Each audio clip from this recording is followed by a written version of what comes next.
ধুর, রিমোটটা কাজই করতেছে না, সাউন্ডটা বাড়তেছে না গেলিকা। 2047-এ ভারত স্বাধীন হয়েছিল। 2047-এ ভারত স্বাধীন হয়ে মনটা কইতাছে রিমোটটা আসর দিয়া ভাই। এ ঠিক হইছে। সাউন্ড কমাও না, আমি পড়তাছি তো। তো আমার এই মাসে 33 তারিখ পরীক্ষা। তো আমার মনোযোগ লাগতাছে না। দেখ লতা, এটা পড়াশোনা কইরা কিছু হইতো না। না, আমি চাকরি করব বড় হইয়া। দেখ লতা, টেনশন নিস না, মা আসি তো, চাকরিওয়ালা দেখা দিয়া দি মনে বিয়া। নে মার লগে বইয়া টিভি দেখ।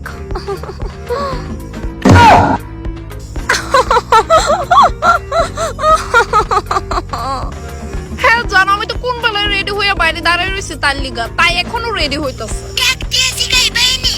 লতা, মা রেডি হইছস নি? 5 মিনিটের মধ্যে রেডি হইতাছি, দাঁড়াও। শুনছো, এখনো রেডি হয়, তোমার মেয়ে যে সাজনি হইছে। 4টার সময় কিন্তু মল বন্ধ কইরালা, তাড়াতাড়ি রেডি হইয়া। মা, আমি আয়া পড়ছি। তাই আইছে, আমি রাখতাছি জান। হ্যাঁ ঠিক আছে, রেখা দাও। এত দেরি করলে কেমনে হইব মা, চল। তোর পাপার আজকে বাড়িতে ফিরতে একটু লেট হইব, মেসেজে কইয়া দিছে। Twinkle twinkle.